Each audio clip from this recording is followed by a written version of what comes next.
Tonight, we're putting the veggies aside and we're going straight to the meat and potatoes. Welcome to the Blitz. I'm John Benson. And I'm Pat Maroney. We have some great 6A games on the menu tonight, but that'll be the main course. But you got to have an appetizer first, some phenomenal finger foods. That's right. You can't throw up a Hail Mary on the first play of the game. No, you can't. Let's get to the highlights. We'll start with four Quad A1 games. The Westover Patriots are fresh off a couple losses and a bye week. They traveled to Americus tonight. Both defenses came up big in the first quarter. McCall Yancey on the keeper, but Jarvis Reed takes him down and forces a fumble. Patriots take over, but celebration would be short-lived. Westover's Anthony Hill on the pitch. He fumbles, and Michael Bridges picks it up. He's got his running shoes on. He takes it 60 yards for the score. Panthers grab the lead. PAT no good. It's 6-0, but the turnover parade wasn't over. Later in the first, Westover up 7-6. Wesley Fields buys time in the backfield, but then just chucks it up for grabs. Westover's Gerard Irvin comes down with it. One of 5 combined turnovers in the first quarter. Now Westover's charging down the field on the running of Quindez Carter. Bounces it outside, nearly takes it into the end zone. He would step out of bounds, but he finished the drive a few plays later from the 8-yard line. Carter high steps it into the end zone. Extra point try, no good. Westover takes a 13-6 lead. They go on to win 33-6. Now let's go out to Sylvester for Worth County and Bainbridge. Both teams coming off victories last week. Plenty of offense in this one. That Rams run game is always on point, and it was again tonight. Here's a little end around to Cameron Farley. He busted upfield for a first down. Then they get Zytavius Anderson involved. It's a stable of backs in Sylvester. He just wanted it more than a defender there. Worth County in the end zone, but Bainbridge responds all too easily. Elijah Tyler grabs it out of the shotgun, follows his big men to that happy place. They call it the end zone. This was a battle of ground attacks, though. Worth County gets right up off the pavement, scores again. They scored a lot tonight. They won 48-28. We'll continue on with the sub-region games in Region 1 4A, so we'll head out to the Cougars Den. This is actually where I ended up early out this evening. Cougars are all fired up to hit the field. Opening drive. Whit Campbell will be in the shotgun, hands this off to a hard-hitting back. Jarkavius Glover manages to get the first down, but the drive would later stall. Sertmakers on their opening drive, they hand off to their bruising back, Jeremiah Hill, for a nice gain, 10 yards on the play. Next play, Hill again with the ball, but he coughs it up in the pile. Cougars D steps up, and that is a turnover, ladies and gentlemen. Cougars, they try and capitalize. Campbell with the drive here. That's Nick Ramsey with the reception for the catch for the first down. 2 plays later, Campbell sits back, sets up the screen. It's Marte Heritage here who makes a couple of good moves into Cairo territory, but flags everywhere. This call would come all the way back. And Cairo, fortunately for them, they would win 31-0. Albany on the road seeking their first win of the season against a tough TCC team as they hit the field. Jonathan Jefferson takes the handoff up the middle, shows great balance, not going down. Cutting to the outside, goes all the way down to the central 5-yard line. They're all pumped up, but we got a flag. That's coming back from a holding call. A few plays later on a 3rd and long, Trefaden Jackson back to pass, but it's picked off by Devon Drew, who looks like he could clear a path to the end zone, but he's finally brought down inside the 5-yard line. A couple plays later, Nick Patterson takes it for 6. Extra point is made, 7-0 Central. Next series, Albany. Jackson back to pass on a 3rd down once again. Hits Jefferson wide open across the middle of the field, and he'll beeline it to the end zone. Tie it up 7-all in this one, but that'd be all she wrote for Albany tonight. They would fall 41-7. Next up, we'll check in with the big boys. We'll have highlights of 2 6A1 games after the break.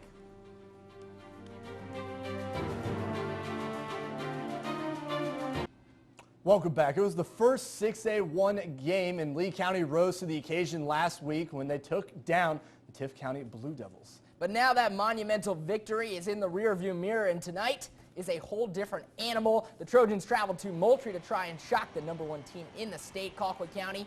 Here we go. Plenty of fans at MacTharp Stadium. Chase Parrish here. He hits Ty Lee, one of his favorite targets with the short pass. He picks up some good yardage on the first drive. Yardage would be a theme tonight for the Packers. Then Cyan King weaves his way through the Lee County defense. He is a fun guy to watch. tote the rock. PAT good, 7-0 Packers. Still in the first quarter, Garrett Morrell goes deep. Trojan fans, they've seen this movie a couple times before. J.Q. Quimbley hauls it in, and Lee County is on the board at Mac Tharp. We're knotted up at 7. Then late first, Chase Parrish hits Keel Pollard. He's going to break a tackle and race down the sideline for a touchdown. Plenty of wow plays in this game. 14-7 Packers. They would score a lot of points tonight. They would beat Lee County 58-14.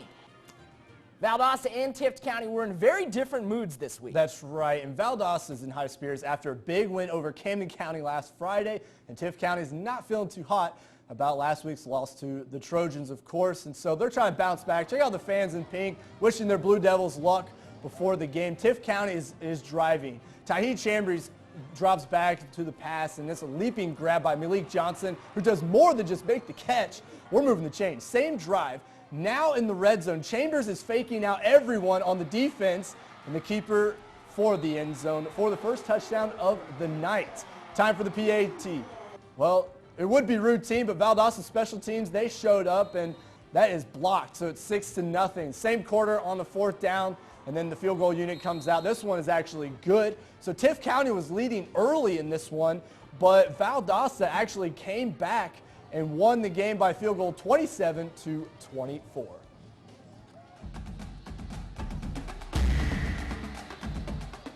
And it's time for the player of the week. This one comes to us from Worth County and the Rams.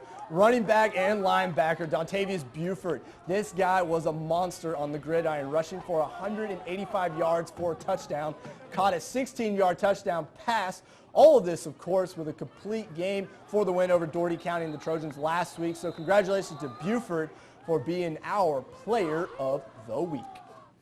We saw the highlights of the Westover Americas Sumter game a little bit earlier, but now we bring you a special version of Sights and Sounds behind the scenes of the Westover Patriots, courtesy of our Darton College correspondents.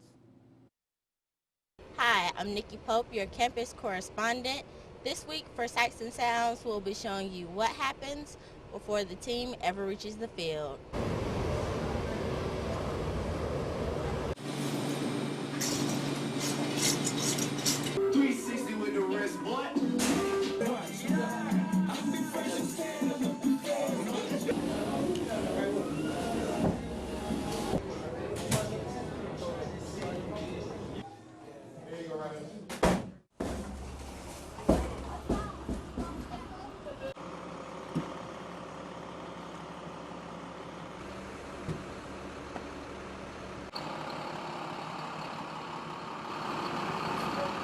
Back to you, Pat and John. All right, some nice weather tonight for high school football. Tomorrow across the state, well, it should be for the most part nice. If you're going to Atlanta to see Duke take on Georgia Tech, chance for some showers. Temperatures will be warm. Right here in Albany, it looks like some nice weather into the evening hours, getting a little comfortable towards 9 o'clock. And then as we look at, well, going over to Statesboro, if you were watching Idaho take on Georgia Southern, temperatures start off quite warm, drop into the mid-70s. Keep it here. Plenty more scores and highlights coming up.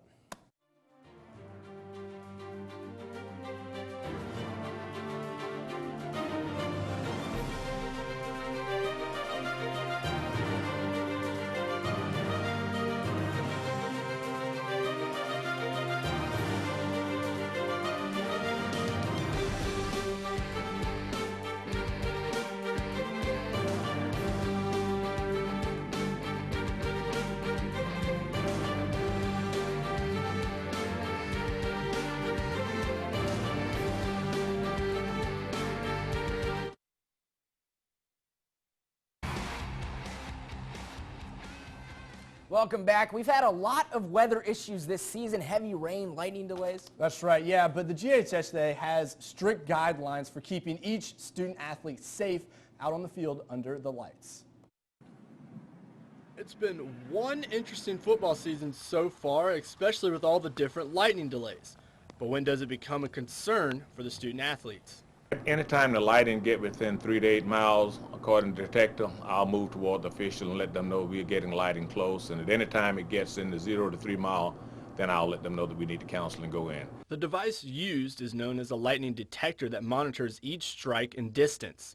It's the home team's responsibility to monitor the device during the game. It's the athletic directors in the field. The game manager has pretty much control of that. I know on a Friday night a lot of us just keep playing. We don't even know it's lightning out there, but they take care of that with the game management, and they got the lightning meter and so forth. There's not much you can do about it. These Fridays have been pretty rough. There have been several lightning delays or reschedules so far this season. So how are the reschedules determined? About 10 o'clock, we'll start making a decision as to what we're going to do about the thing. At that point, we'll decide whether we're going to try to play it. But very seriously, we start a game at 11 o'clock at night. So we'll just move it to another date that we both of us can play, and then we'll start from there.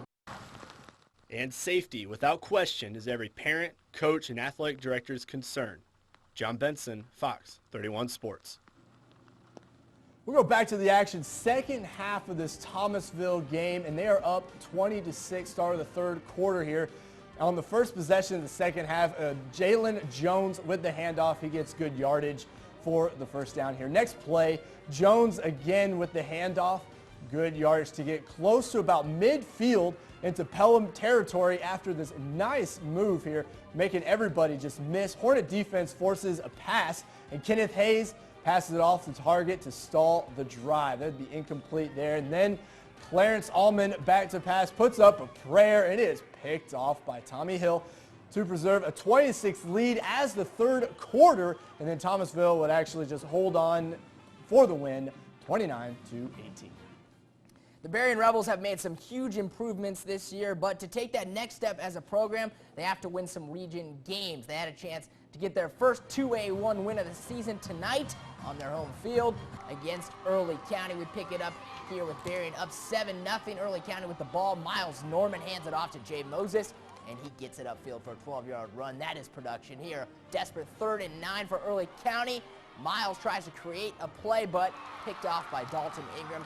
He breaks a few tackles, takes it all the way for the touchdown to put the Rebels up 14-0.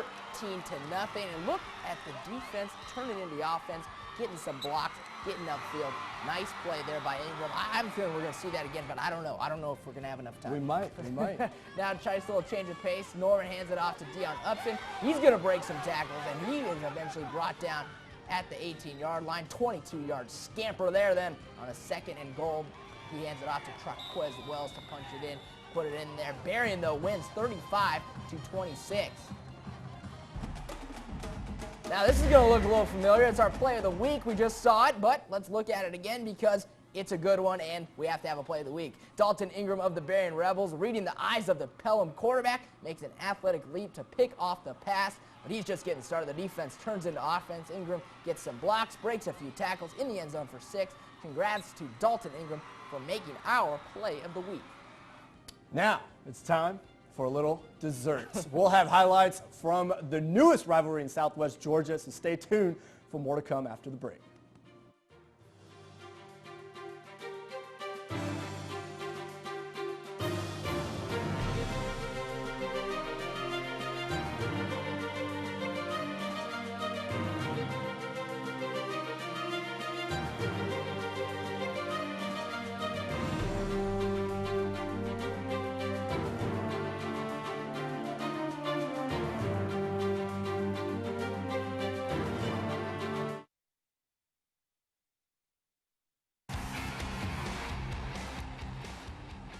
Welcome back. Bacon's and Charter is brand new to this football thing. This is only their 5th season as a program, but their friends down the road, they've been strapping it on for a lot longer than that. Yeah, they sure have. And tonight the rivalry began with Mitchell County welcoming the Blazers into 1A Region 1 party. So it's a good one. We'll get this peach cobbler party started here. Mitchell County hosted Bacon's and Charter 26-6. The Eagles are up in the first half. Troy Jester finds Joshua King over the middle for the touchdown. PAT actually would be blocked here, so it's 32-6. Mitchell at the half. Second half, Terry Burley sneaks his way through the defense and races into the end zone. PAT, once again, I'm not sure what's going on with the special teams there, but regardless, they're still putting up 6. Blazers offense not finding any room to run the ball as Max Dean is taken down by Jamarius Jones here. Late in the third, Terry Burley races around the end to the end zone for another Eagles score. PAT missed 44-6. Mitchell County, and that's where they would stay on top, 57-6. We haven't forgotten about the private schools. Let's get a couple more games in here. Deerfield Windsor hosted region foe Southland Academy. Knights up 7-0 at the half. Let's pick it up in the third quarter. Tyler Lowe rolls right, finds big Austin Fall over the middle. That'll pick up a nice chunk of yards, but the drive would stall after that. Right here, actually, on fourth down, Lowe's pass to Nick Wedlin isn't enough to move the sticks. Good tackling, way to wrap up Southland. Now it's Raiders ball with the rock. They dial up this pass player, get Ryan Weaver out of the pocket. He hits Steven Turton for a big first down, and then Weaver's on the move again. Nice little pitch and catch to Blake Shaddles. They're inside the 20-yard line. The Raiders can't get it into the end zone, but they do get 3 with the field goal, but that would be all they get. Deerfield wins 14-3. And how about one more piece of pie? Sherwood Christian hosting Covenant Academy out on Old Pretoria Road. And the road team mounted quite a drive to start this game. Here's Corey Farr keeping on the read play, getting outside. Then the Rams give it to Christian Tate. This guy's a load. 260 pounds in your programs, ladies and gentlemen. Tate gets them in the red zone. Then they hand it to Leon Simmons. He punches it in for 6. 2-point conversion was good. Covenant didn't throw a pass on that opening drive. But then Sherwood unleashed the no-huddle offense, and that would be that. They started hunting. Great grab by Shaznick Griffin. Eagles in business. Dylan Evans finds Chris Thomas. He gets down the sideline, steps out of bounds inside the 5. Next play, Sherwood finishes the deal. They cut the lead to 8-7, and they would score a whole lot more points. They win 41-8.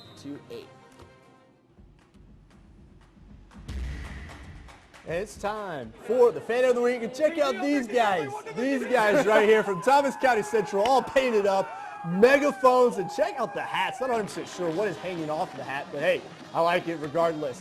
And we like to see the school spirit out at TCC, and congratulations to them. They also got the big win and our Fan of the Week.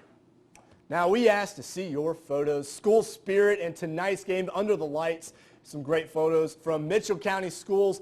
Dalton Keene sent a great photo from Worth County game, and then the Colquitt County high schoolers, they're cheering the Pack on tonight. They had a big win. Thank you, Shelby Walter, for sending us the game for the Pink Out evening, and then send us your photos each week. Tag us on Facebook, Twitter, at WFXL with the hashtag, of course, live on Fox 31.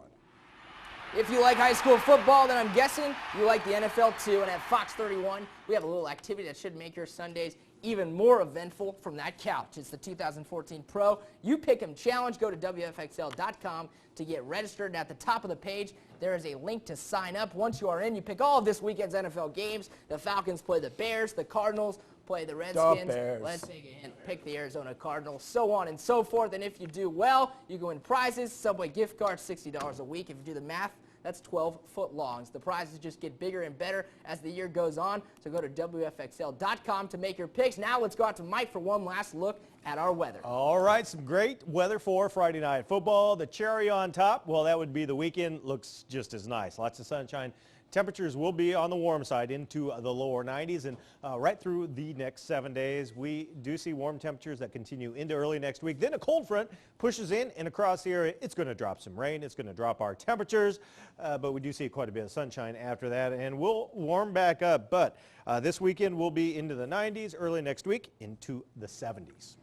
All right, man. Way to go. And by the way, I just don't want to rub this in too much, but I did get you in the pick'em last week. So okay. Yeah, I just had to throw that in there for you. I'm looking forward to this week. You pick 'em. It happens. Every blind squirrel finds a nut. That's so, right. What can I say? Right. All right, well, I am full. What a good night of football. Oh, man, me too. Great night of football. And should be a good weekend of football. Definitely, definitely. Right. Especially the Auburn-Mississippi State game. Looking forward to that one, of course. Yeah. So. All right. Very nice. Well, that's it. We'll try it again next week at Week 9 of the Blitz. Oh.